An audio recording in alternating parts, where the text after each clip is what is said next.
Inshallah, all the brothers who have finished their sunnahs or in the lobby, they can make their way forward. Inshallah, we'll begin the program with the opening recitation by our very own beloved Qari Sulaiman Mahmood. Just a brief bio. I'm sure all of you know him. He's known as the Khatib of DS, Mubayyin, travels around. But inshallah, today we'll be honored by his beloved and blessed recitation, bi'idhnillah.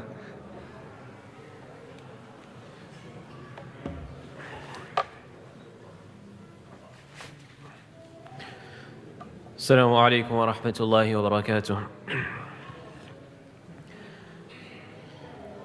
أعوذ بالله من الشيطان الرجيم. بسم الله الرحمن الرحيم.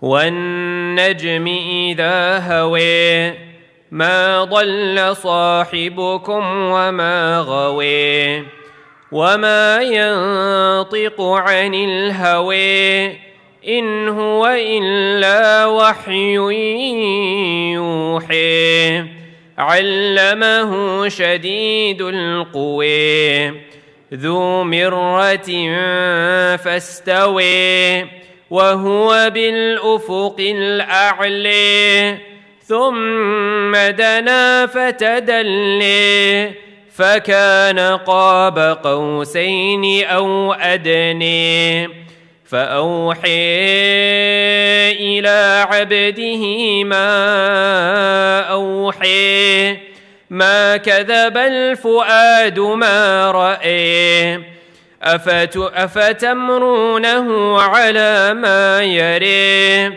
ولقد رئيه نزلة أخرى عند سدرة المنتهى عندها جنة المأوى إذ يغشى السدرة ما يغشي ما زاغ البصر وما طغى لقد رئي من آيات ربه الكبرى أفرأيتم اللات والعزى ومناة الثالثة الأخرى ألكم الذكر وله الأنثى تلك إذا قسمة ضيزى إن هي إلا أسماء سميتموها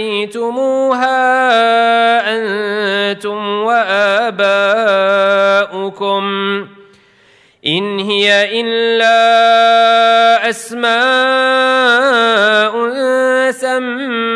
سميتموها أنتم وآباؤكم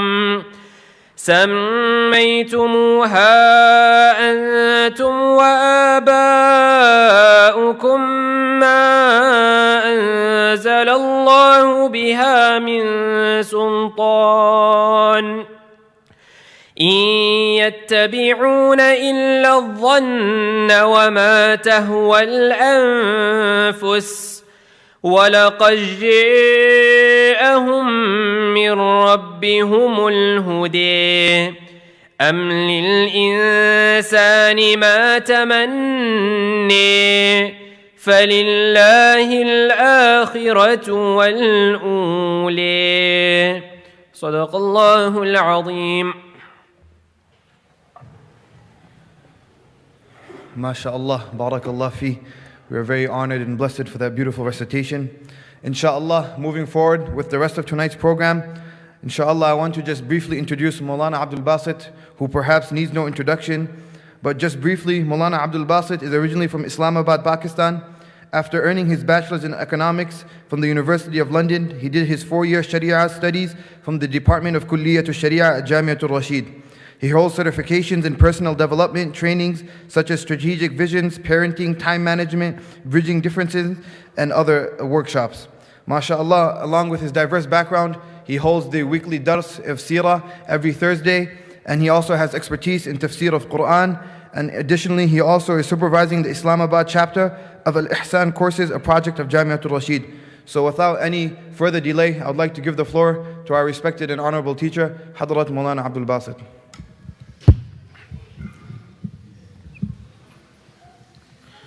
Alhamdulillahi Rabbil Alameen.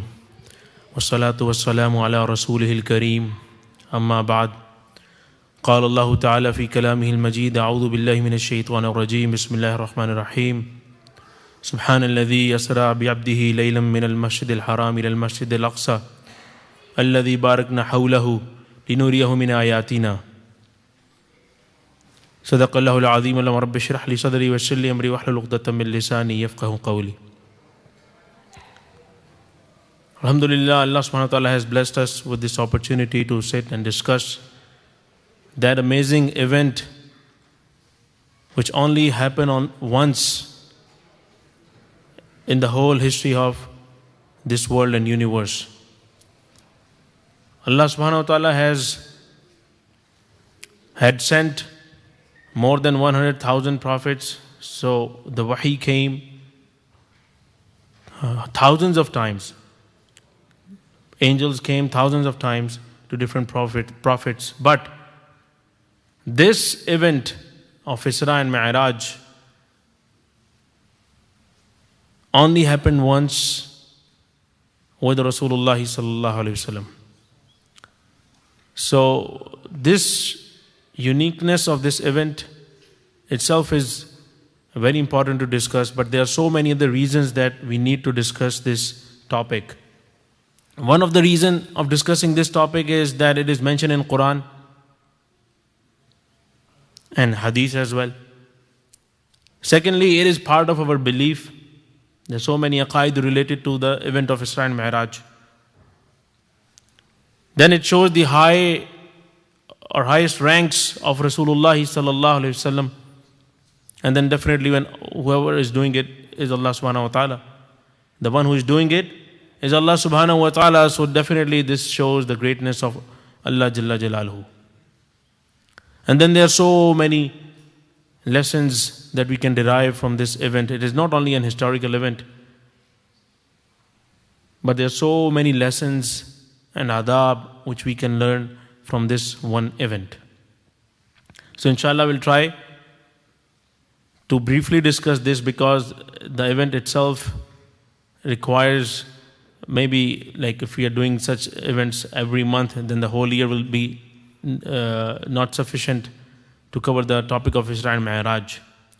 Ulama and scholars in every century have written specific books only on the topic of Isra and Mi'raj. This shows the importance of this one topic in the life of Rasulullah sallallahu alaihi wasallam. But before going into this topic, we have to discuss the background. Unless we understand the background of this event, we will not be able to understand the whole reality. We will not be able to feel the importance of Isra and Mi'raj. We all know, those who learn Seerah and discuss Seerah, that after the first wahi, for the first 3 years, Rasulullah ﷺ gave secret dawah on one-on-one basis. So there was no hurdle in that, and no opposition was there. But after 3 years, when he started giving dawah publicly and he criticized the idol worshipping and all other false beliefs of that time, then the opposition started. Sahaba were tortured, Rasulullah himself was tortured a lot. And a time came when they put a boycott on the whole tribe of Bani Hashim. Even those non-Muslims from the tribe and the family of Abdul who were supporting Rasulullah ﷺ, even though they were not Muslims, they were tortured as well. And why you are supporting him in his mission? So the 3 years of boycott in Sha'b Abi Talib, in the valley of Abi Talib, was one of the most difficult situation for the Muslims. So in this boycott, they did not they were expelled from Makkah or they went to some other place. They were living in that area. Sha'b Abi Talib was a valley which was owned by the family of Hashim, meaning the family of Rasulullah sallallahu alaihi wasallam owned this thing, this whole valley. So they were living there in their houses, but there was a social boycott, economic boycott. No one was doing trade with them. No marriages were, they were not like doing marriages with them. Even if anyone was coming from outside of Makkah for trade, the kuffar were trying to stop them to sell anything to Rasulullah sallallahu alaihi wasallam or Muslims or those who were in Sha'b Abi Talib. Many times people of Makkah heard the cries of small kids. They were crying because of hunger, severe hunger. Sa'ad bin Abi Waqqas radiyallahu ta'ala mentions that one day I was so hungry that I just took something from the ground and I ate it. It was dark and I don't even know that what did I eat. Sometimes, not even sometimes, many times they had to eat the leaves and sometimes bitter leaves. Sahabi mentions that one day I was so hungry I couldn't find anything to eat, so I took the skin of an animal, I boiled it and then ate it. And this happened for 3 years, 36 months, more than 1,000 days. After that, as soon as this boycott ended, within a few days, two most beloved personalities, people, most beloved relatives of Rasulullah sallallahu alaihi wasallam, they died with the gap of 3 days. One was his wife, who supported him from the very first day. So the emotional support ended with the death of, the greatest emotional support ended with the death of Khadija radiyallahu ta'ala.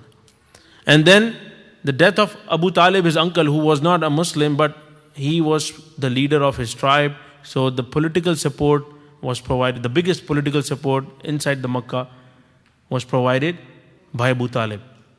As soon as he died, that support, that umbrella was also lost. This is the reason that year is called Amul Huzn, year of grief and sorrow, the 10th year of Nubuwah. Now, when this happened, the next head of the tribe or clan Abdul Muttalib, the clan Abdul Muttalib, in that family, the next head after Abu Talib was Abu Lahab. And he was, we all know, the biggest enemy of Rasulullah. He was not only uncle of Rasulullah but also neighbor. But at the same time, the biggest enemy. Tabbat yada Abi Lahab is the surah which we all know that curses him. So he was made or appointed as the leader of Banu Abdul Muttalib. So now Rasulullah required some support. That was the reason he went to Taif, to look for some new ventures, new place where he can give the dawah easily. And when he went to Taif, Aisha radiyallahu ta'ala anha mentions that I asked Rasulullah, was there any day in your life that was more difficult than the day of Uhud? He said, yes, when the people of Taif tortured me and how they hit Rasulullah sallallahu alaihi wasallam in the streets. Rasulullah sallallahu alaihi wasallam went there by foot, and he went secretly. Only Zayd bin Harisa was with him to serve him as a khadim. So first they disrespected him verbally by denying his message in a very rude way, and then they appointed some young boys to hit Rasulullah sallallahu alaihi wasallam. So Rasulullah was walking and they were standing on the both side of the street and hitting Rasulullah sallallahu alaihi wasallam with stones. When he would get tired, he would sit down, they would force him to stand up again, and they would hit again. And Rasulullah sallallahu alaihi wasallam, his blood, the most blessed blood, was bleeding, and even like the blood due to that blood, his feet were sticking with the shoes. So after this physical torture, when Rasulullah came back, he required a protection in Makkah. So he asked for protection. Why? Because now Abu Talib was not there. No political support was there. His own tribe, the head of that tribe, was his biggest enemy. That was the reason he required some protection from outside. In the Makkah, from any tribe who is other than Bani Abdul Muttalib. After all these problems and tortures, then Allah subhanahu wa ta'ala gifted him with the journey of Mi'raj. وَالَّذِينَ جَاهَدُوا فِينَا لَنَهْدِيَنَّهُمْ سُبُلَنَا. Those who strive in the path of Allah, Allah says, I will for surely guide them towards my path. The biggest torture, the biggest mujahada was faced by Rasulullah sallallahu alaihi wasallam. So the biggest reward was given to him in the form of Al-Isra and Mi'raj. That just for Allah subhanahu wa ta'ala, he was facing this torture. So Allah subhanahu wa ta'ala gave him this gift in the form of this blessed journey. So before going into the journey, because that was a miraculous journey, so we have to see that what are the basic objections on miracles and what is the definition of a miracle or a mu'jiza. So mu'jiza is anything that happens against a normal habit, and the mukhalifun, the opponents, cannot bring anything like that. And it is the action of Allah subhanahu wa ta'ala that appears on the hands of prophets. And if anything that is against the normal habit and it appears on the hand of some non-prophet like Sahaba or any other wali of Allah subhanahu wa ta'ala, that is called karamat. So the basic objection on miracle is that anything that we have not seen or that is against the normal habit, why should we believe it? So that is the reason mu'jiza is brought. That things that others cannot do, if the Prophet is doing it, this shows that he has some connection with some superpower, and that is Allah subhanahu wa ta'ala. Because the bigger the claim is, the stronger the evidence is required. So every prophet, when every prophet came with the message of Allah subhanahu wa ta'ala, their community in the start they denied it. And they asked, why should we believe that you are the messenger of Allah? So according to the circumstances, Allah gave each prophet the mu'jiza. That, like for example, if we go into the life of Musa alayhi salam, in that time the people were expert in magic. So Allah gave him the mu'jiza of Yad-e Baida, the stick which he used to, the stick that used to convert into azdaha or snake. And he would put his hand in the armpit and it would turn into a light. Isa alayhi salam, when he came at that time, the people were expert in the in medical field of that time. And Allah gave him mu'jiza. With the order of Allah subhanahu wa ta'ala on his hand, people will get cured. Those who died, they got life again. So the mu'jiza was going against the normal habit, and other people were not able to do that. In the time of Rasulullah sallallahu alaihi wasallam, the people were expert in the linguistic skills. That was the reason that they used to say anyone who cannot speak Arabic, that he is Ajami, the one who cannot speak. So the mu'jiza of Rasulullah, the biggest mu'jiza was Quran.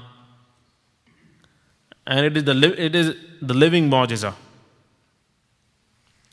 Every other prophet got the amali mu'jiza, the mu'jiza, the miracle that was related with the action. And we all know that action ends with the death. So we cannot observe or see the mu'jiza of previous prophets. We just know it because Quran has mentioned it or the historical evidences are there. But Rasulullah SAW, along with the Amali Mu'jizat, he also got the biggest Mu'jiza miracle which was given to him was the Ilmi Mu'jiza, that was related with the knowledge and intellect. And we all know that the knowledge of a person does not die with him. Why Rasulullah was given the Ilmi Mu'jiza? Because his prophethood was supposed to be and is going to continue up till the Day of Judgment.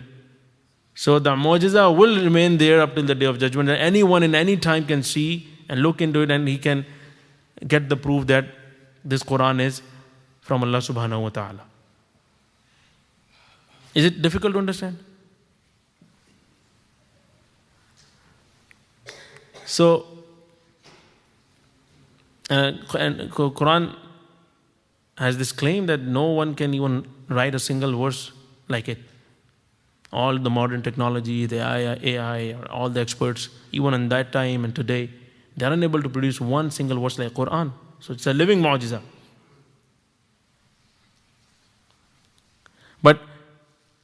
And when all these kuffar, they ask for some special mu'jiza, so any mu'jiza that comes after demand, and if they are still denying it, then that nation is punished.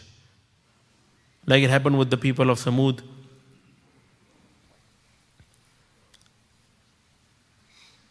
So when people denied the mu'jiza of Mi'raj, they were punished in Badr. They were punished in Badr. Usually after miracles, iman of believers increase, and those who are in confusion, they may turn into believers. But the deniers and stubborn enemies are not affected by mu'jizat. And in other words, they ask for the punishment of Allah by denying the message of the Prophet.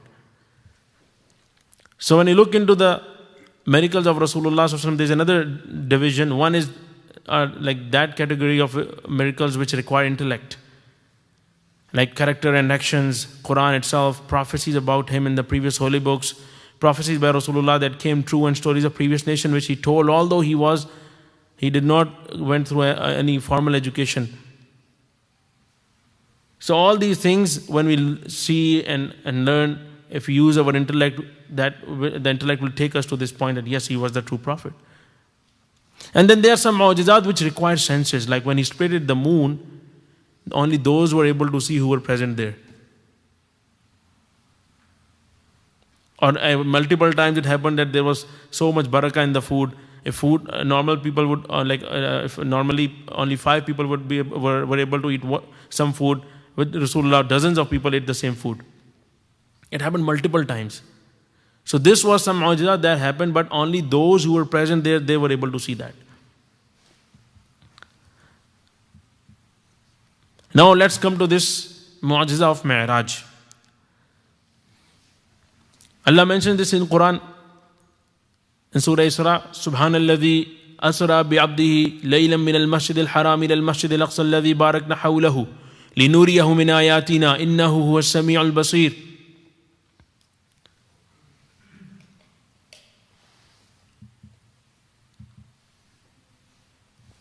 Holy is he who carried his servant by night from the holy mosque in Makkah to the farther mosque in Jerusalem, whose surroundings we have blessed, that we might show him some of our signs. Whose surroundings we have blessed. Alladhi baraknahu lahu. Why he did this? Linuriyahu min ayatina. That we might show him some of our signs. Innahu was-sami'ul basir. Indeed, he alone is all hearing and all seeing. Let's go into the deep analysis of this verse of Quran. Subhana is the word, those who are students of Arabic language, they know, that is used for tanzih and ta'ajib. Tanzih means to show that the subject matter of this word is free of any kind of mistakes or any kind of flaws. And ta'ajib means anything that is strange, ajib. So this surah or this event, when Allah discusses in Quran, it starts with the word Subhana. The very first word is showing that this, if you think that this event was ajib, so this was done by that being that is free of any kind of flaw, and he is capable of doing this. He's not weak. And ta'jeeb, because it was ajeeb for public. So this is the reason the word subhana is used.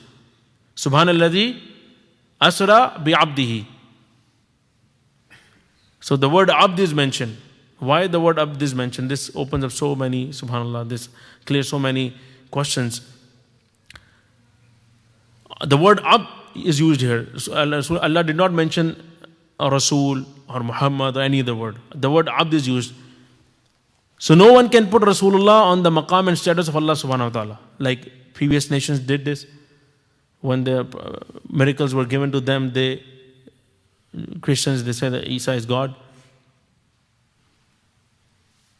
So to avoid this, Allah used the word abd. That this was done for the abd of Allah subhanahu wa ta'ala. Secondly, to show the closeness of Rasulullah with Allah subhanahu wa ta'ala. Abdihi, his slave.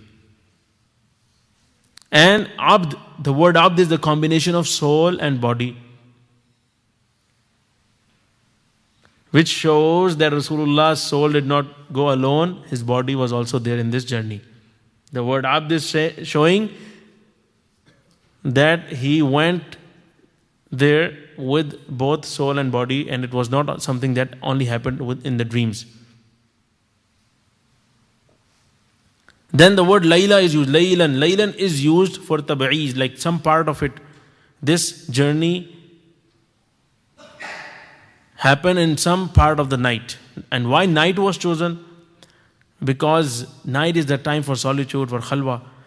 And it shows that Allah wanted some special meeting. And then inshallah there is a connection of it with the salah as well. I'll share that later on.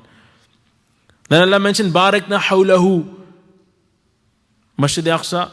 Allah explained that land, that Alladhi Barakna hawlahu, that we have put barakah around Masjid Aqsa.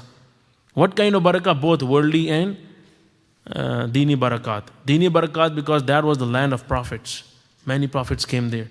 And worldly barakah because the production of crops and fruits had been tremendous in that land. Even today, one of the best dates that you eat here come from Palestine. Which one? Majdul. One of the best dates are produced in that land. Then Allah mentioned, Innahu huwa Samiul Basir. Allah used two sifati names of, two of his sifati names here, Innahu huwa Samiul Basir. So that he is telling that anyone who is denying this mu'jiza, Allah is listening to his conversation when he is talking against this Mi'raj. And if anyone is doing opposition through actions, Allah is Basir, Allah is looking at him. Innahu Samil Basir. Details of Mi'raj are mentioned in the Hadith. Why these are not mentioned in Quran? This is the blessing. Ulama mentioned that this is the blessing of Allah subhanahu wa ta'ala, because if anyone denies it because it looks ajeeb, if he denies the whole journey of Mi'raj, he would have become kafir, because denial of any verse of Quran leads to kufr. So this is the blessing on us that Allah did not mention. Allah only mentioned the Isra in Quran. Mi'raj is mentioned in Hadith. So whoever denies the traveling of Rasulullah on that night from Masjid Haram to Masjid Aqsa becomes a kafir, because he is denying this verse of Quran. And whoever is doing ta'wil, no, this does not mean, this travel does not mean that Rasulullah went in a miraculous way, then he is doing bid'ah in Aqidah. And anyone who is denying Mi'raj is also doing bid'ah, because that is proven from Hadith.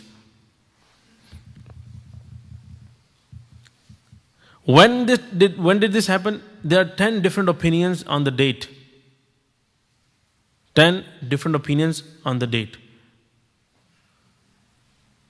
But the most rajih call or accepted call is that it happened on the 27th of Rajab, after Rasulullah came back from Taif, as I explained earlier.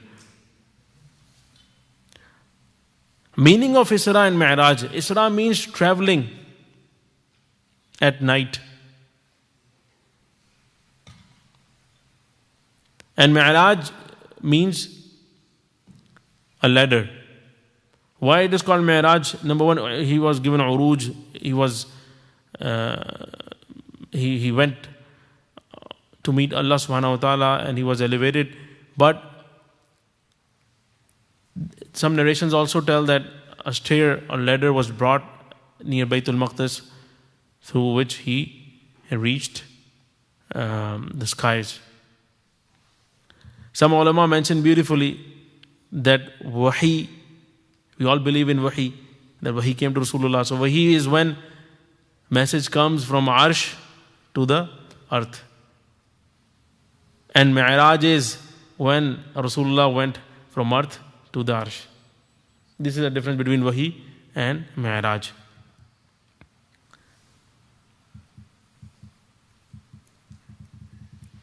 Now, why Allah subhanahu wa ta'ala gave this mu'jiza to Rasulullah sallallahu alaihi wasallam? Number one, Allah mentioned that it is a test. Why it is a test? So that because after this event, weaker, they left stronger. Those who were strong on their faith, they become more stronger.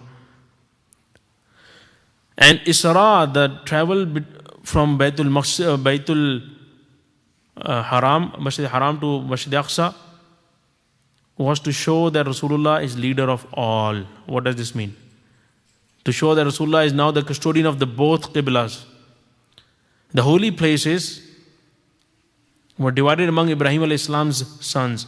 Ismail alayhi salam got Kaaba, and Ishaq alayhi salam he became custodian of Al-Quds. Allah subhanahu wa ta'ala gave both to Rasulullah sallallahu alaihi wasallam and made him Nabiyul Qiblatain. Nabiyul Qiblatain. Qari Tayyib Sahib Rahimullah, one of the greatest scholars in the previous century from India, Deoband, the last book he wrote, the title of that book is Maqamat-e Muqaddasa. And he has explained the first few verses of Surah Teen, وَالتِّينِ وَالزَّيْتُونِ وَطُورِ سِينِينَ وَهَذَا الْبَلَدِ الْأَمِينَ, in more than 500 or 600 pages. And the whole book, the subject of the whole book is these three blessed, the most blessed maqamat and places on earth. The first one, Kaaba. The second one, Baytul Maqdis. And the third one, Koh Tur, the mountain of Tur, where Allah subhanahu wa ta'ala showed his tajalli to Musa alayhi salam. The highest or the most tajalli is coming on the Kaaba and then on Baytul Maqdis. He has explained so many beautiful details. Arabic translation has been done. I don't know if English is available or not, but a wonderful work of Qari Tayyib Sahib. Anyways, one reason of Mi'raj was that Rasulullah sallallahu alaihi wasallam could tell people about the other world based on his own personal experiences. Mushahada. Because he was the only one who saw that from prophets. And as I mentioned, it was the miracle whose denial led to azab, to kuffar. In this journey, the software of ruh was installed in the body. What does this mean? Because the body traveled like ruh in the very fast speed. And metaphysical things were given material status. What is that? There are four kind of, one distribution of the world or alam is done in this way, that there are four kind of alams. One is alam-e arwah, where our souls were present before even our birth, where Allah subhanahu wa ta'ala asked us about our aqidah and we said, Qalu Bala. That was alam-e arwah.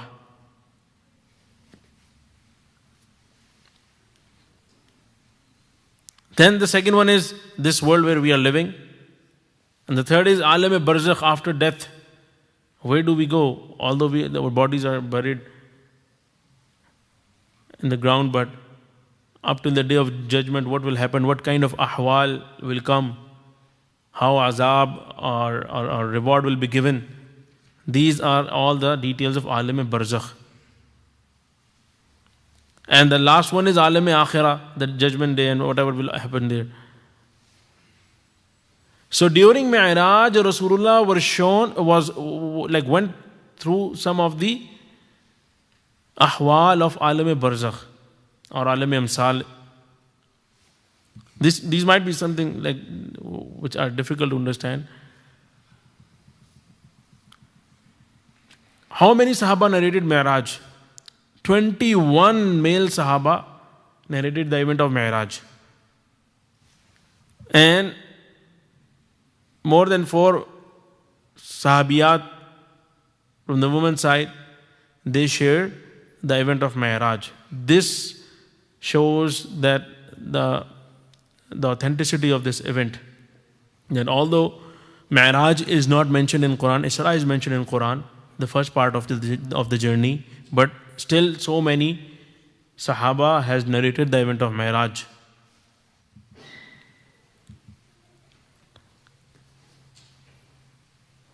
And Mi'raj was the turning point of Rasulullah's life. And we can easily and clearly see the difference between the pre-Mi'raj and post-Mi'raj era of Seerah. All the tortures, all the problems, difficulties were before Mi'raj. And this was like the opening gate and door. After this, then people started coming from Medina, and then the whole state of Medina was established. And within next 13 years, not even 13, even 11 years, Makkah was conquered. So this is a turning point in the Rasulullah's life. So what actually happened? Where was Rasulullah at that time? So there are different narrations. If you collect all of them, then it looks like he was staying at the house of Hani radiyallahu ta'ala anha. Hani was daughter of Abu Talib, sister of Ali radiyallahu ta'ala. Why he was there? One reason can be, as I just mentioned, because he was now in need of protection. Even when he was in Shabi Abi Talib, in the books of Seerah, it is mentioned that he used to shift his beds, like he used to change his sleeping spots, so that people may not attack him. And after the death of Abu Talib, there were more chances that anyone can attack him. So maybe he was changing his places. So at that time he was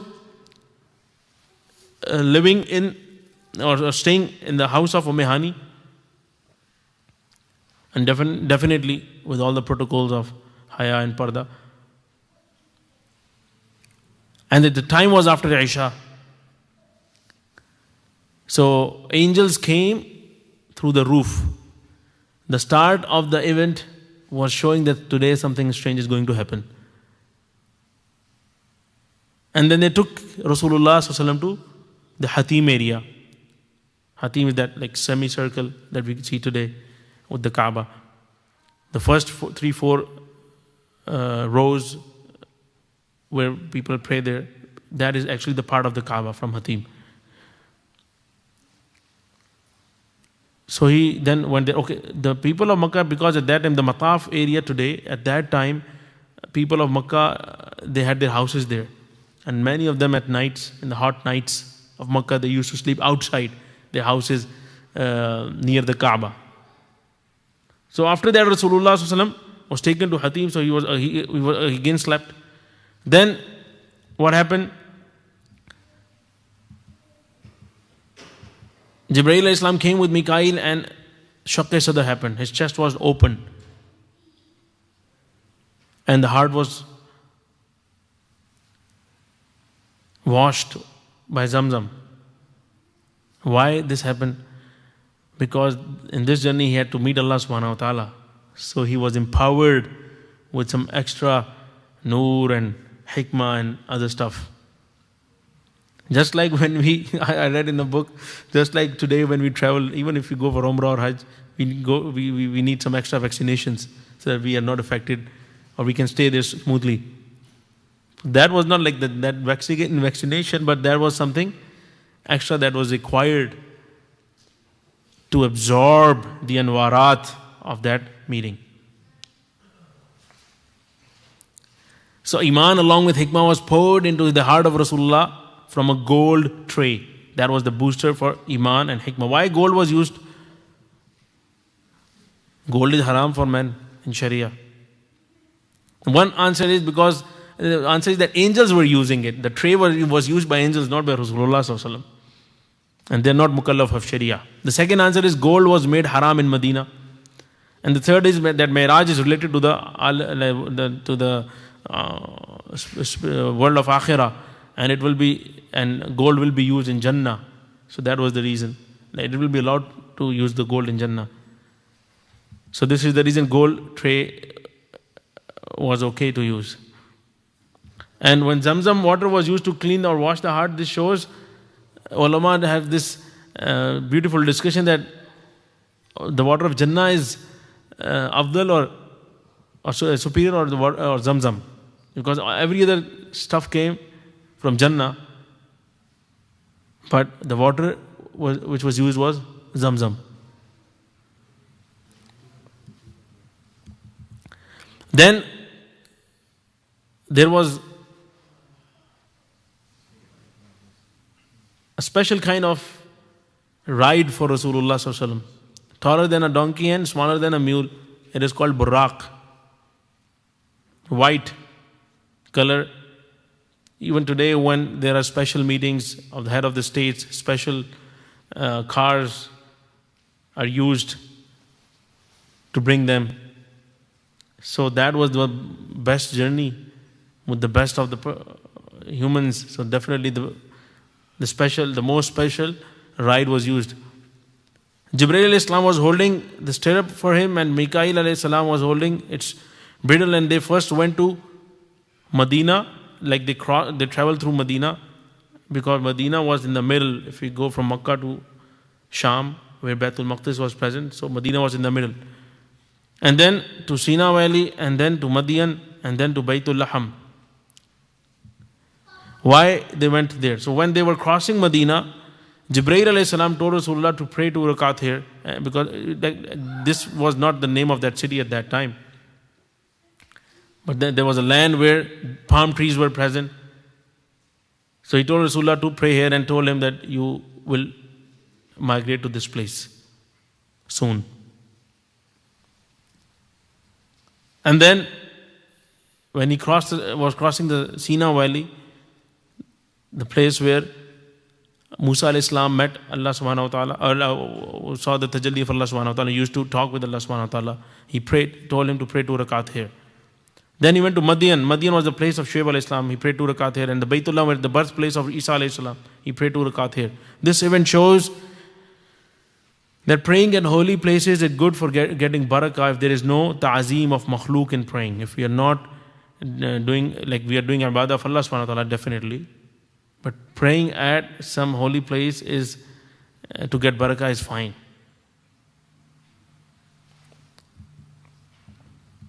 Then towards Baitul Maqdis, it is how to pronounce it. Baitul Muqaddas or Maqdis, both are correct pronunciation for this holy masjid. Now, when Rasulullah was traveling from Medina to Baitul Maqdis, this was the time when he observed some ahwal of alam-e amsal or alam-e barzakh. What did he saw? First, he saw an old lady who was calling Rasulullah towards herself, but Rasulullah did not answer. And then an old man called him. Rasulullah did not answer. He did not give any response. Then he asked, who were they? So Jibreel alayhi salam told that this old lady was the world, and the age of the lady is telling the remaining time of the world,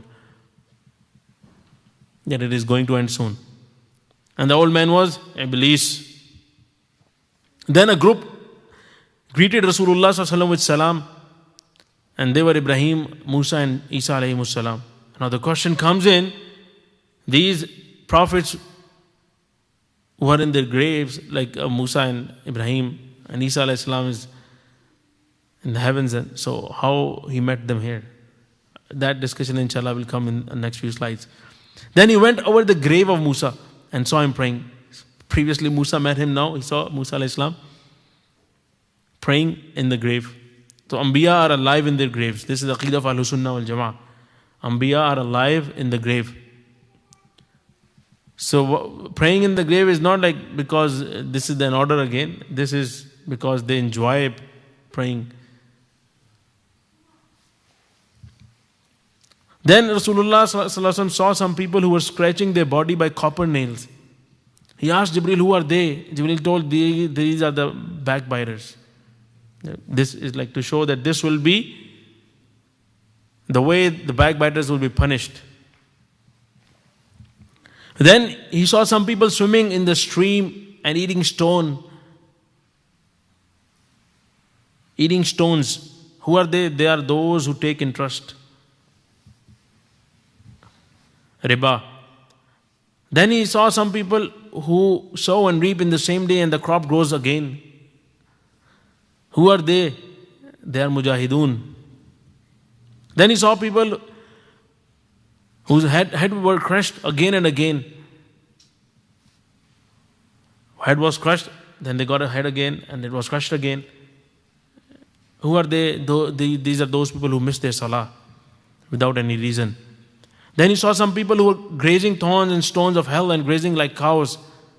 These are those people who do not give zakat. According to Dr. Mahmood Ghazi rahimahullah, he talked about Pakistan was a Muslim country, that more than 90% of the Muslims, he was in the Ministry of Islamic Affairs, religious affairs. According to his research back in first decade of this century, more than 90% people are not giving their zakat. Zakat is not only on money, it is on business as well. It is on gold and even on crops. That is called Osher. Then he saw people who are eating, who have like choice of clean food, but they're still eating smelly food. They're leaving the good food and they're eating the smelly and rotten food.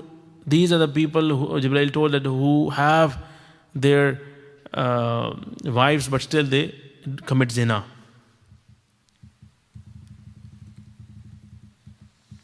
So he saw these things which are from Alam-e Amsal. Then he saw that there is a wood that destroys everything that comes near it. So that was actually the result of a burglar, the one who is a looter, who goes into the people's properties and snatches from them. Then he saw some people who are collecting heavy stacks of wood. They're unable to bear the load, but still they're adding up the stacks. These are the dishonest people who take the responsibilities, but they're unable to fulfill them. Then he saw some people whose lips and tongues are being cut with the scissors made of steel. Jibreel told them that these are the ulama su, those who are misusing the ilm of Sharia. Then he felt the good smell of heaven and the bad smell of hell. And then they reached Baitul. There are so many things which he observed in this journey. And then they reached Baitul Maqdis. When they reached Baitul Maqdis, Rasulullah tied Buraq with a ring. This spiritual journey was happening. Why was there any chance that someone will come and steal that Buraq? Why he did this? Or the Buraq will run away? This is to show us that applying the strategies for asbab are not against tawakkul. It is not against tawakkul and trust on Allah. We have to put our full efforts, then we have to trust on Allah subhanahu wa ta'ala. Then he prayed 2 rakat in Baitul Maqdis, and all the prophets were there to welcome him, and he led the salah. All the prophets prayed behind Rasulullah sallallahu alaihi wasallam's imamah. He was imam, and all the prophets prayed behind him. This is show that he is Imamul Anbiya sallallahu alaihi wasallam. Now there is a very interesting fact here that we use against Ahmadis and Qadianis. That when all the prophets were there and you claim Mirza Ghulam Ahmad is Nabi, was he present there behind Rasulullah or not? Definitely he was not present, and there is no dalil for that.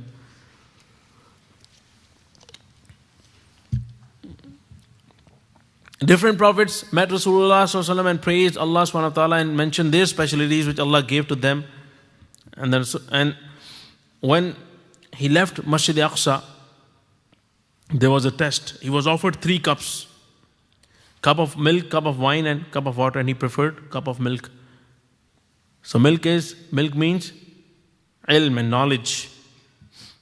So Jibreel alayhi salam told him that if you chose the fitrah, if you had chosen had chosen water, your ummah would have drowned, and if you had chosen wine, your ummah would have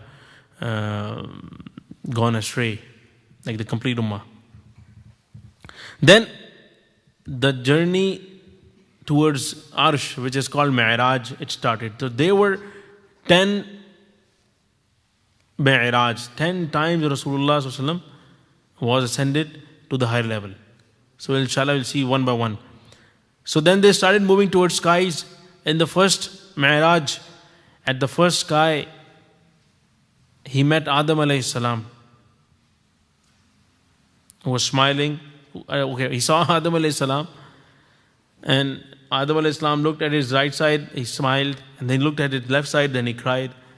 Why he was doing this?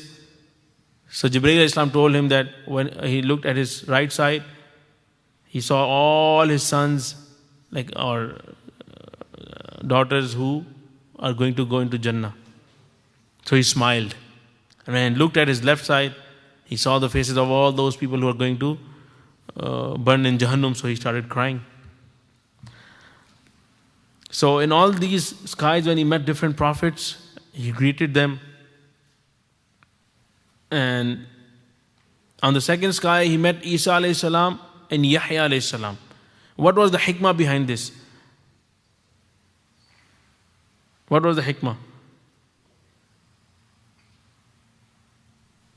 The hikmah was that Isa alayhi salam and Yahya both were alayhimus salam tortured by Jews.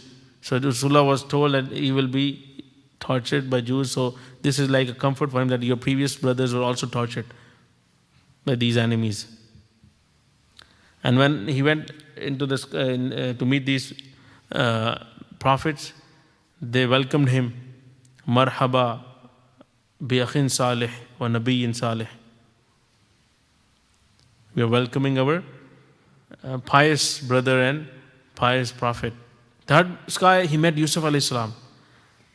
There was a message here again that the way Yusuf alayhi salam was tortured through his cruel brothers, similarly your brothers in Makkah are torturing you from your family.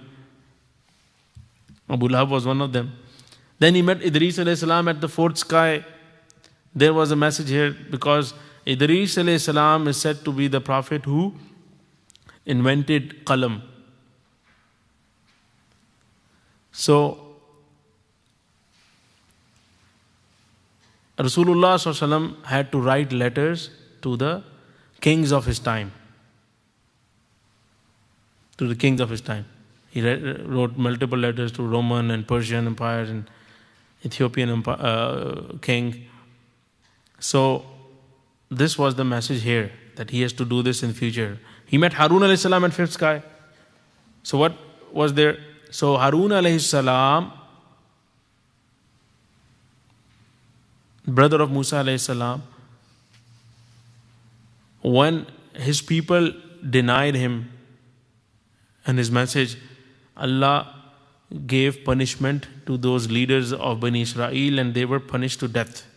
Similarly, those people in the community of Rasulullah who denied him, like Kuffar of Makkah in Badr and Uhud, they were punished, and in Ahzab punished to death in another way. Musa alayhi salam in the sixth sky, it was to show that the way Musa alayhi salam and his nation was told to do jihad against the people, against the Sham, so Rasulullah will have to do that. And like Rasulullah or his followers, his Sahaba had to do that. And they did it. They conquered Sham.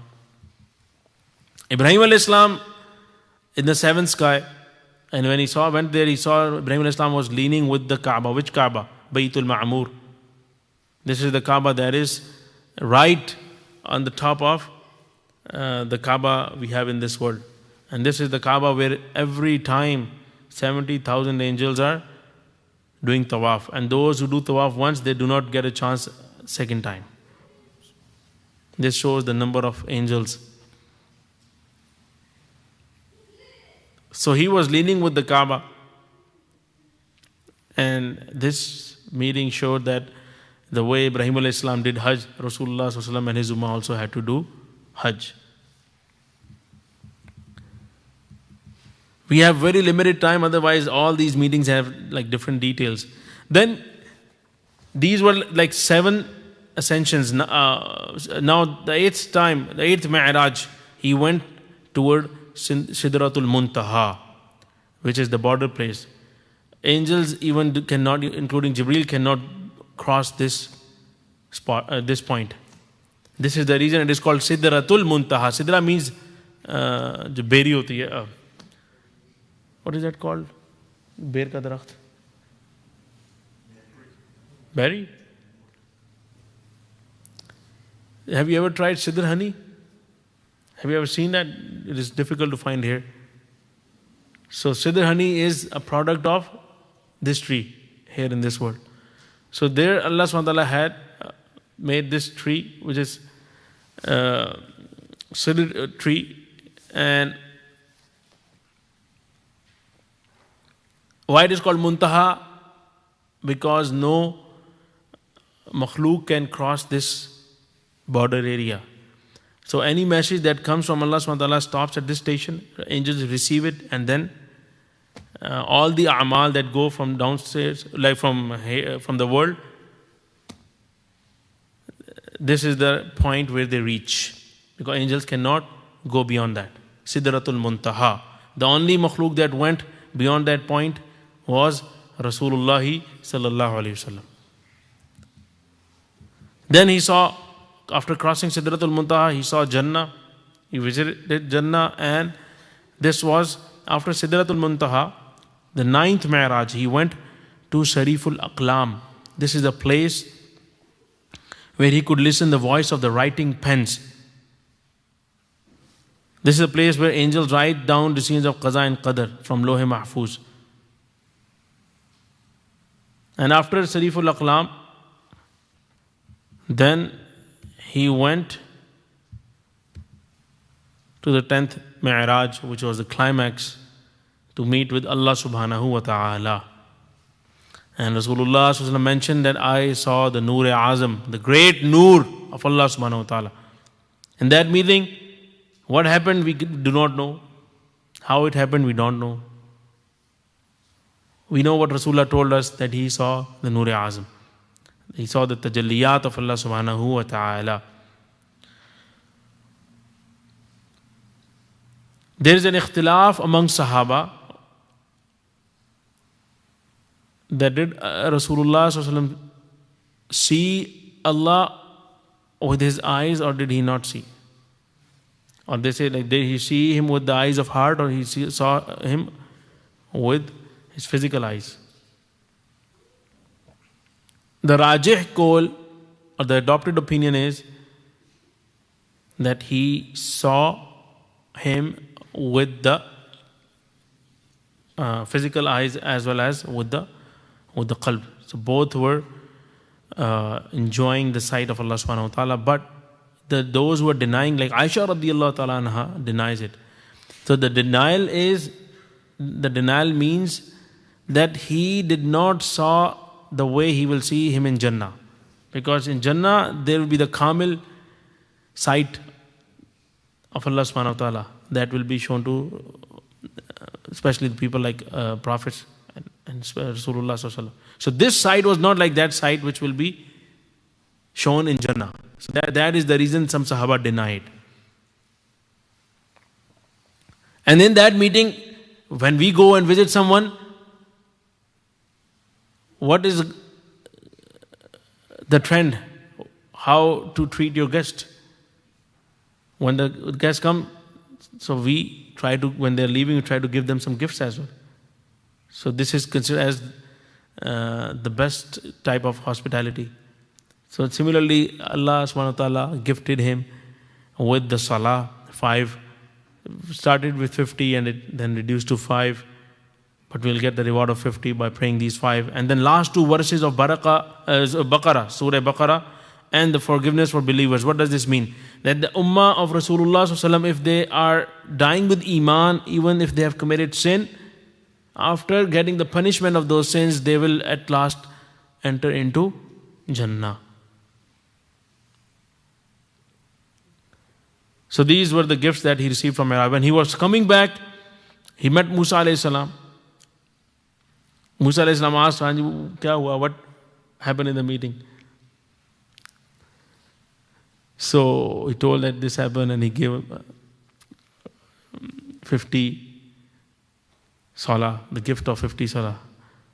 So as the Thanvi has mentioned somewhere else that the adab of gifts is that the one who's giving should give in secret and the one who's receiving it should tell it to public that mashallah, this guy, this friend of mine, a family member has given me this gift, to appreciate him. So Rasulullah told him. So Musa alayhi salam, famous story, Musa alayhi salam told that it will be very difficult. And it kept on happening for like 9 times and it got reduced to 5. Why Allah did not give 5 in the start?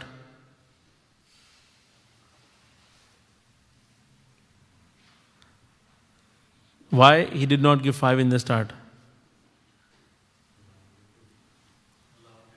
Meet him again and again. Want to give him the chance to see Rasulullah, Allah subhanahu wa ta'ala, talk with Allah subhanahu wa ta'ala again and again. It happened 9 times and Musa said 5 are also, they will not pray. Then Rasulullah said that now I'm feeling, I do not have like more power, or I'm like feeling due to my haya I cannot go again. One reason can be because every time it was reduced by 5. Now if all of 5 were reduced, it would again be like nothing, we have to pray nothing. Previously, before Mi'raj, Sahaba used to pray twice a day. Twice a day. But 5, the obligatory prayers were given in this Mi'raj. And there's a strong connection with it. Strong connection of Salah with Mi'raj. Then Musa alayhi salam also cried because number of his followers will be lower in Jannah than the followers of Rasulullah sallallahu alaihi wasallam. This is called ghibta. One thing is envy, hasad, that you want other person to lose the ni'mah or blessing which he has. But ghibta means when you have this desire that whatever the other person is enjoying, may I also enjoy the same ni'mah. This is called ghibta. This is allowed.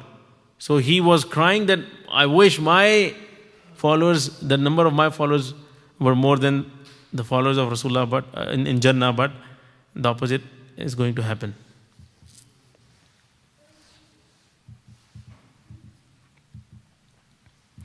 Now there are some more fawaid hikmiyah, the points of wisdom which we can learn from this journey.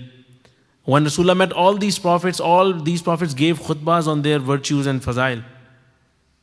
Like Musa alayhi salam talked, Allah gave me this status of being Kalimullah. And other prophets talked about their fadail, which shows that telling people about the blessings which Allah have done upon you is allowed with the intention of shukr. That Allah has blessed me with this. If the intention is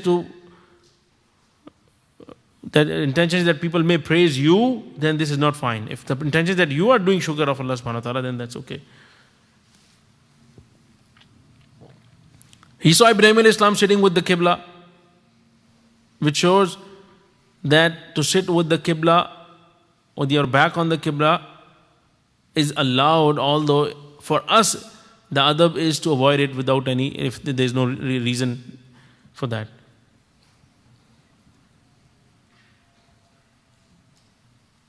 Similarly, it shows that whenever a guest is coming, we should welcome him with happiness and joy, the way Anbiya welcome Rasulullah with happiness and joy.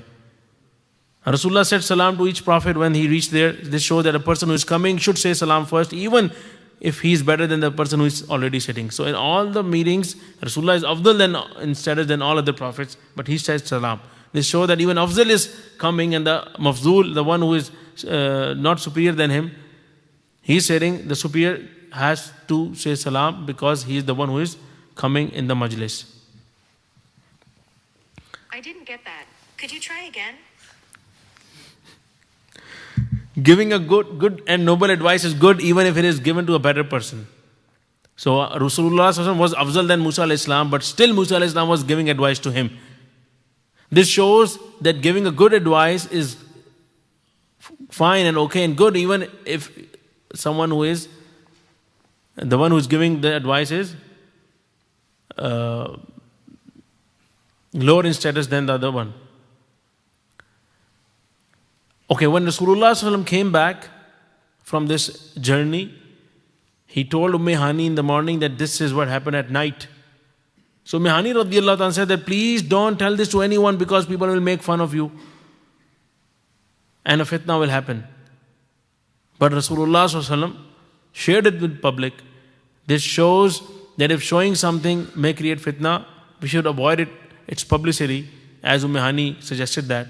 But at the same time, if that thing is a necessity of Sharia, because if you're hiding Sharia, then it should not be hidden with the fear of fitna. Because Rasulullah sallallahu alaihi wasallam did not hide it with the fear of fitna. This is a very good learning for all those imams who work in different masajid, but they sometimes do not share the correct ruling just because the musallis or the public or the board does not agree to that stance of Sharia. Inna lillahi wa inna ilayhi raji'un. I know one masjid here where the imam, this is the same masjid where my nikah was performed, where imam cannot talk about parda, about covering of hijab, like about hijab and niqab. They are not allowed to talk about that. Inna lillahi wa inna ilayhi raji'un. So 10 times Mi'raj happened, which shows, and the 10th was the meeting, 10th one was the meeting with Allah subhanahu wa ta'ala. This was a sign that on the 10th year of Hijrah, Rasulullah will leave this world to meet Allah subhanahu wa ta'ala. Now there is a question that why no other, like when Rasulullah was coming, Ibrahim alayhi salam was Khalilullah, and Ibrahim alayhi salam was from the ancestors of Rasulullah. Rasulullah is from his lineage. Why he did not give this advice of to lower the number of salah? And Musa alayhi salam said that. This is a beautiful point which was shared by some great scholars, that one thing is called niyaz and one is called naz. Those who understand Urdu, they can know this. The relation of Khalil is the relation of niyaz mandi, obedience, more submission. And the relation of Musa was the relation of naz. Naz is the relation that is between husband and wife. So in naz, you can say so many things. You are more open to say. So this was the relation of Musa alayhi salam with Allah subhanahu wa ta'ala. That was the reason even in his time, he said so many things which other prophets did not say. Because he was Kalimullah. And Kalimullah has the maqam of naz. If this is hard to understand, then leave it. That was a gravy. Now, come to Salah and Mi'raj. It is said that Namaz Mu'min ki Mi'raj hai, Salah is the Mi'raj of a Mu'min. Why? Because Salah makes a Mu'min close to Allah and his status elevates the way, just like Rasulullah was close to Allah in Mi'raj. Rasulullah's heart was washed with Zamzam before Mi'raj, the trip to Isra and Mi'raj, and we also have to do wudu before Salah. Rasulullah went with his soul and body in Mi'raj, and our heart has to leave the world during Salah. This is required. And then the meeting happened in Khalwat at night, and the fadail of the best nafal ibadah, tahajjud, are mentioned in hadith. So that timing of the Tahajjud is the time when there is khalwa, solitude, and prayers get accepted, and all the muqarrabeen, all those people who are close to Allah subhanahu wa ta'ala, they wake up at night to talk with Him in salah. Now the final things that did his body went or his soul went or both. There are 4 reasons which show that that Rasulullah went with both body and soul. Number 1, Allah mentioned in Quran that the word abd, Subhanallazi asra bi abdihi, which we already discussed. The second thing, Buraq was brought. If it was the travel of only or journey of soul, then why there was the need of any ride? The need of the ride is showing, or if he rode on Buraq, it shows that it was both body and soul. Then when Rasulullah shared this with Sahaba and public, they started, like definitely Muslims believed it, but non-Muslims, they started making fun of Rasulullah sallallahu alaihi wasallam, and they denied it. The denial from enemies itself show that this was the journey that happened with both body and soul. Because those who say that only happened in dream, so even we can see such dreams. What is so special about it? And why people of Makkah were denying him? Why they were making fun of him if it was only a dream? So denial itself is showing that was the journey with both body and soul. And Allah mentions it as a test. If it was only something that like Rasulullah saw a dream or only the soul went, then how it was a test? The test is because it is hard for us to believe, but because Rasulullah is telling us, so we are believing it.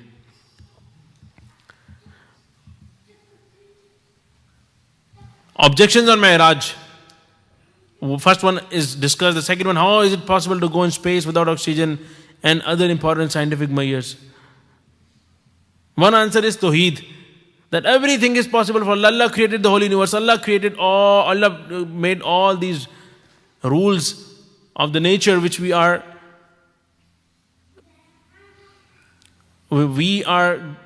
knowing these rules today by our efforts, but who made these rules? The universal laws. Allah made them. So it was not impossible for Allah to do that. And then the definition of miracle, we already discussed that. Miracle is something which is against the normal happenings. And then this is something related with the status of Nabuwa. The third itaraz or objection, how such a big distance can be covered in such a little time. So this itaraz will be present, or this objection will be there if we do not understand the status of prophethood.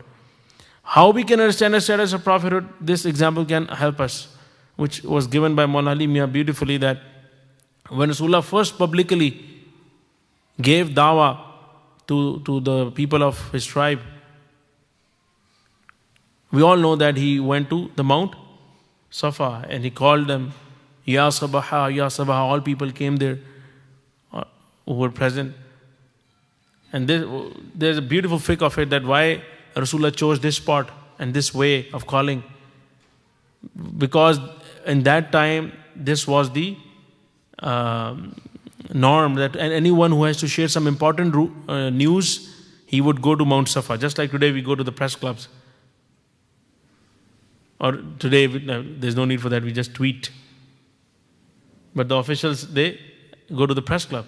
So in that time, Rasulullah ﷺ went to the Mount Safa because that was the norm of that time. This shows that Ummah must use the modern means of communication, the means of communication of their time, if they are not going against any rule of Sharia.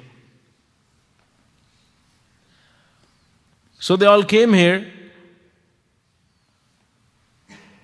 Then Rasulullah said that if I tell you that an army is coming from behind, will you believe it?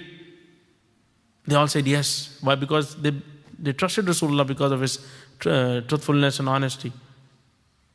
And then after this analogy, this example, he said, I am warning you from the punishment of Allah. The question here is why Rasulullah ﷺ gave this analogy and this example. He would have chosen any other. This was to show the status of prophethood. This was to show that just like I am at the top of this mountain, and I can see that army which you cannot see. So you are believing me. Similarly, I am observing and experiencing those things. Meeting with Jibreel Islam, getting wahi, connecting with Allah subhanahu wa ta'ala, which you cannot see. So you have to believe me. This is the maqam of nubuwwah. This is the status of nubuwwah. If you do not understand this thing, that Anbiya are better than all other humans, they have the higher status than all other humans, then all these wasawis and objections will keep on coming.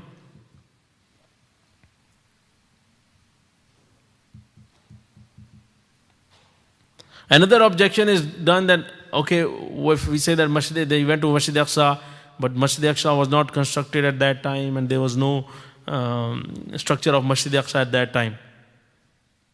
The answer is that masjid is not dependent on the structure. If it was the dedicated land, because this masjid was built by Sulaiman alayhi salam. So that dedicated land is actually the part of the masjid.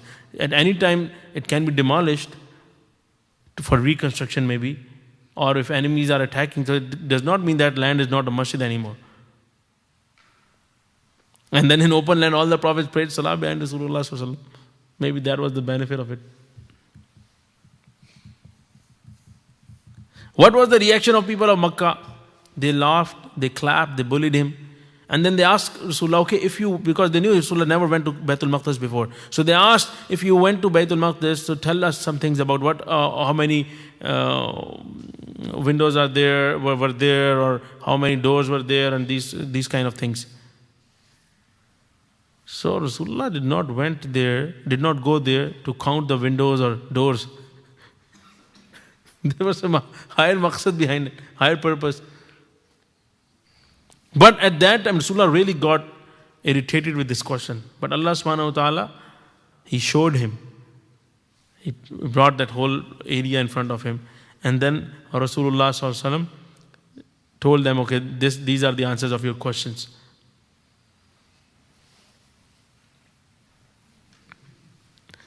Then they asked Rasulullah sallallahu alaihi wasallam, did you see any other thing during that journey? Rasulullah told them about a caravan which he saw, and he told them that caravan lost their camel, and then they found it back, and that caravan will come to Makkah within 3 days.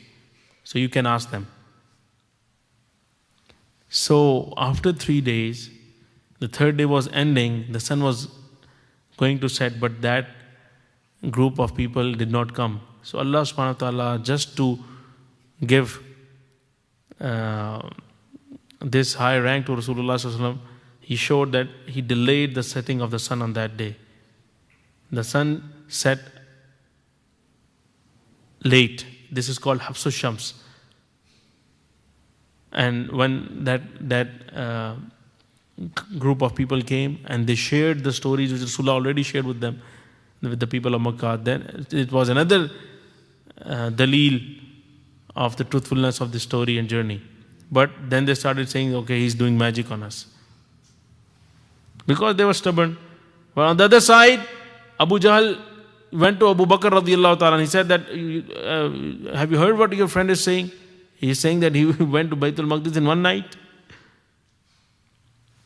So Abu Bakr radiallahu ta'ala said that if he is saying that, then he is saying correct. I believe on some other thing which he claims that Jibreel comes on daily basis or every other day. When I can believe that, why I can't believe that he went once to meet Allah subhanahu wa ta'ala? Why it is hard for me to believe that? When I'm believing that an angel is coming every other day for wahi. So after that he was called Siddiq Akbar, the one who's doing tasdeeq.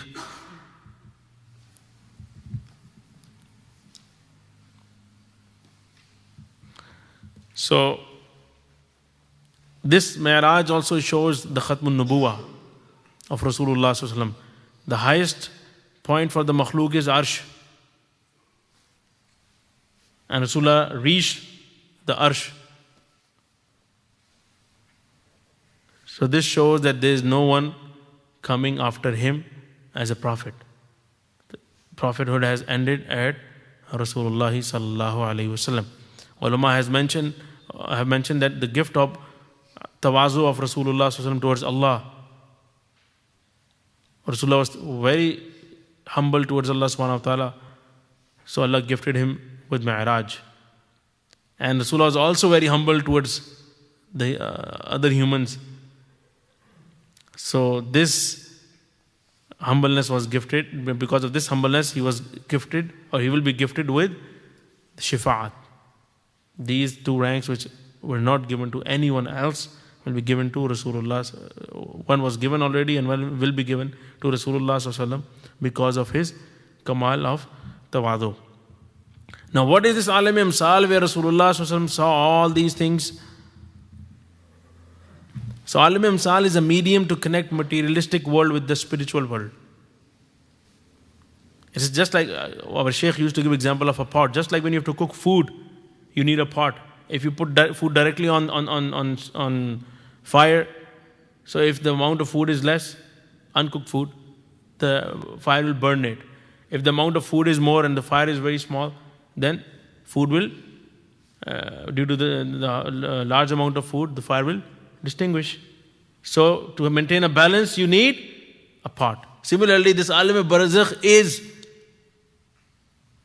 given existence to maintain a connection between the materialistic world where we live and the spiritual world. Because ruh is latif, ruh is, and our body is kathif. So it is like a railway station or airport. What happens in a railway station or airport? Different flights are coming. People who arrive, they leave the airport, then others who have to go, they reach airport and they go into their flights. Similarly, things from the spiritual world, it come in this alim amsal, and then from here it comes to this world. And things from this world go to the same station and get some news. So, for example, that when we see that we met someone in the dream, what happened? Actually, we were meeting him in alim amsal. When we see some people are bringing some informations which are regarding future. So sometimes these are from alim amsal. So in alim amsal, things are given shapes. Like ilm does not have a shape. So in alim amsal, ilm is shown through milk. Shah Waliullah Rahimahullah has explained 19 ahadith to prove this concept. That Rasulullah has mentioned in various ahadith. Like in one of the hadiths, he mentioned that on the day of judgment, death will be brought in the form of a sheep or a lamb. So does death have a shape? That is in alim amsal. That those things which do not have shape are given shape for our understanding, or there is a separate alim for that. So there is a whole discussion on it. If someone wants to read, they can read Dr. Mawlana Yasir Nadeem Al-Wajdi from Al-Jinn has written a very small article but a beneficial one which can help us understand this alim amsal with respect to the modern physics as well. So you can find that on Google and you can read that. So this is turning me to end the session. So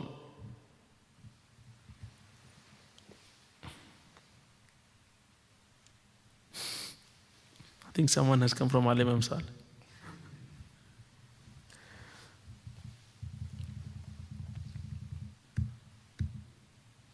Yeah, this is it, inshallah, for today.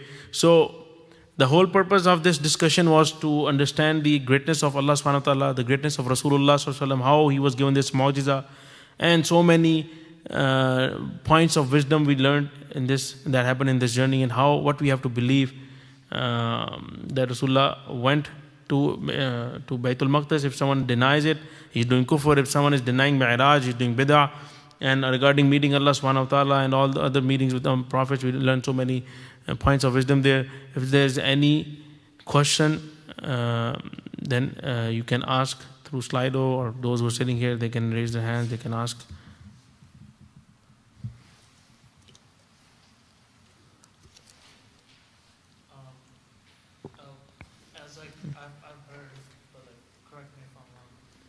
heard that like as when Rasulullah sallallahu alaihi wasallam was going up, like in the Miraj, he saw a woman that was from the time of Musa alayhi salam. She was the hairdresser or something. Yeah, I was saying like you didn't touch on that, but I've heard of it. So And yeah, that was also something that happened there. That is true. could you tell me about it? If this time.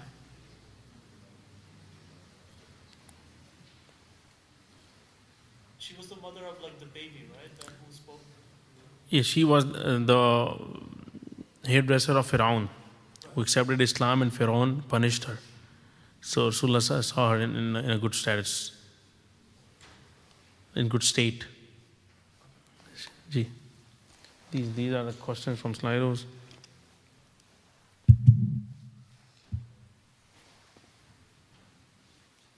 There's a question. Can you tell us more about the Tahajjud and what happens during Salah? How to understand what is happening with the soul during the Salah? This is something which may not feel or observe, but remember this thing: whatever act of worship we are doing, either zikr or Salah or any other thing, the ruh and our spirit is getting benefit. That benefit may not be observed at that time, but one way to understand it is that with that act of worship, inshallah, you will have more motivation, or your soul will want to be involved in the more acts of worship. That is the dalil that your soul is getting benefit from it, that you are getting more tawfiq of the righteous amal. And how to get rid of wasawis?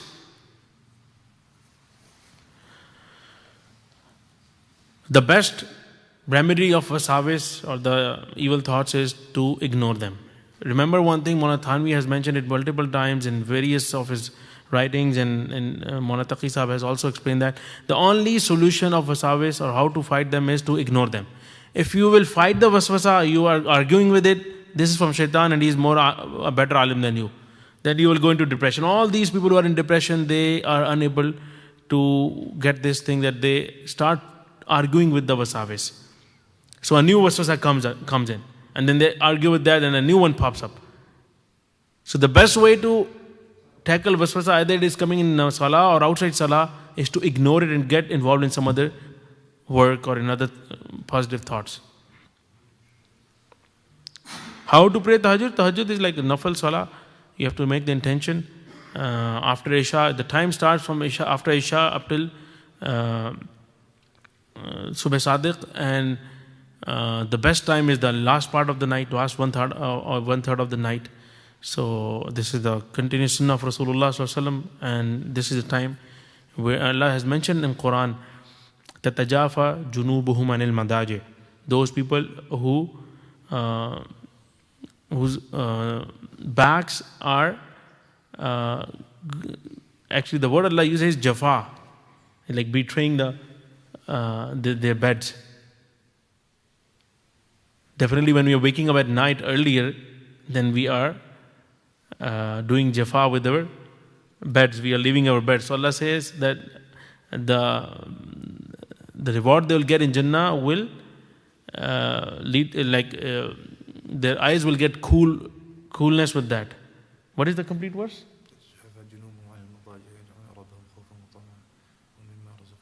Before that.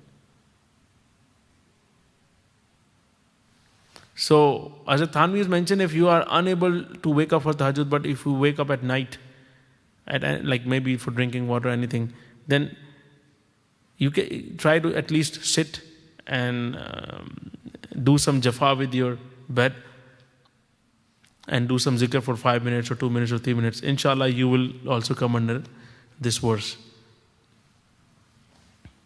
If one reads Durood on Rasulullah, one will see one's distant place in Jannah in this world. What does this mean?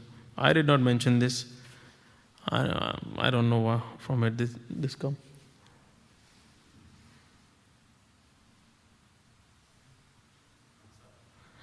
What makes Salah a gift? So, it is definitely we see that this is something that obligatory for us, that we have to pray. But this is a gift in this way that Allah has told us to meet Him 5 times a day. So the more we are connected with Allah, we'll feel that how precious this thing is. Those who are, alhamdulillah, those who have habit of praying salah, if their salah is missed, you see how they feel the pain of it.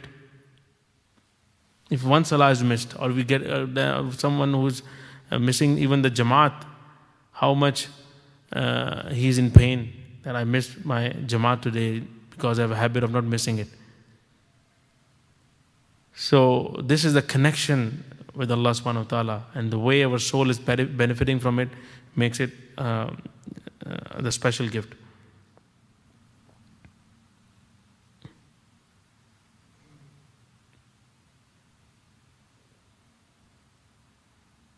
How did the angels write in Lawh Mahfuz if angels cannot cross Sidratul Muntaha? It's a very good question.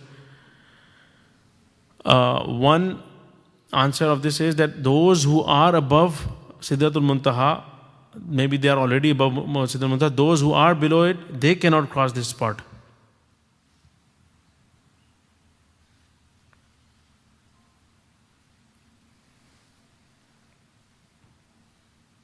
That's a very good question, I missed it. Should we fast on Shab-e Mi'raj or pray Nawafil? This ulama say this is bid'ah, because Sahaba did not do it. Fasting on 27th of Rajab is bid'ah, because anything that is not proven from Rasulullah and his Sahaba, because after Mi'raj, Rasulullah himself lived for almost 13 years, and Sahaba lived for more than 8-9 decades. No one ever fast on 27th of Rajab. So it is not something proven from Sharia. So when you specify something with some special date and make it part of Sharia, so that becomes a bid'ah.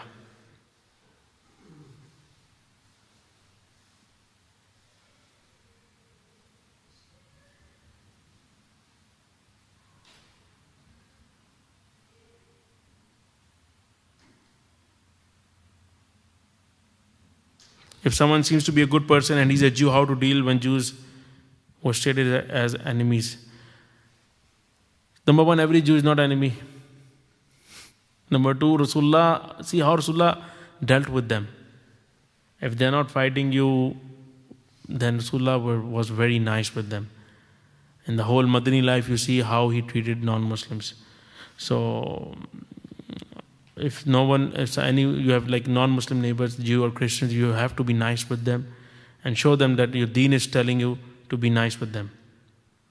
Well, and one thing is that it is a part of Iman. We have discussed this in the Urdu Seerah class as well, to hate the enemies of Islam. There are two different things. One, every non-Muslim is not enemy of Islam. Enemy of Islam are those who want Islam to destroy or Muslims to suffer. So that is the Qalbi Kaifiyah.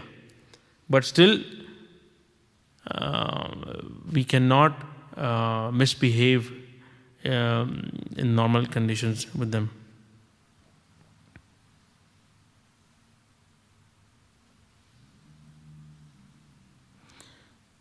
When Rasulullah led the prayer to all other prophets, were they all physically present? So ulama mentioned this, that arwah of those prophets were there, or again they were all from the Alam Amsal.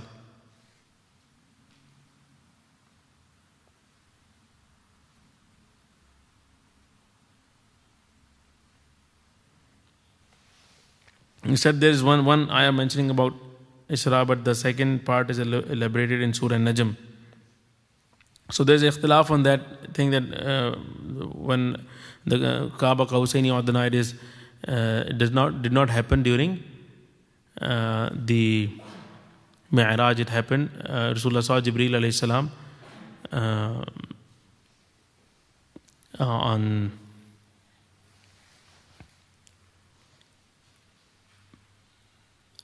when Rasulullah saw Jibreel Islam in the very first years when he brought Wahi. So that part is mentioned. You can see the Tafsir Usmani for that. But when in the Sidratul Muntaha, that thing is mentioned. So yes, this thing is mentioned, but when I said that the event of Mi'raj is not mentioned in Quran, I meant that it is not mentioned as with the like specifically zahiran with the words that like Allah mentioned about the story of Isra. Subhanallah asra bi abdihi, asra bi abdihi.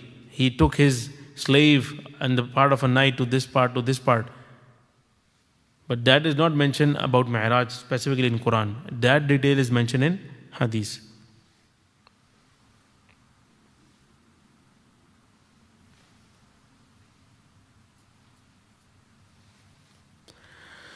Alhamdulillah Rabbil Alameen, wassalatu wassalamu ala Rasulil Kareem. Rabbana zalamna anfusana wa lam taghfir lana wa tarhamna lanakunanna minal khasirin. Rabbi ighfir warham wa anta khairur rahimin. La ilaha illa anta subhanaka inna kunna minal zalimin. اللهم أرنا الحق حقا وارزقنا اتباعه وأرنا الباطل باطلا وارزقنا اجتنابه اللهم أعنا على ذكرك وشكرك وحسن عبادتك ربنا لا تزغ قلوبنا بعد إذ هديتنا وهب لنا من لدنك رحمة إنك أنت الوهاب ربنا تقبل منا إنك أنت السميع العليم وتب علينا إنك أنت التواب الرحيم وصلى الله تعالى على خير خلقه محمد وعلى آله وصحبه أجمعين برحمتك يا أرحم الراحمين.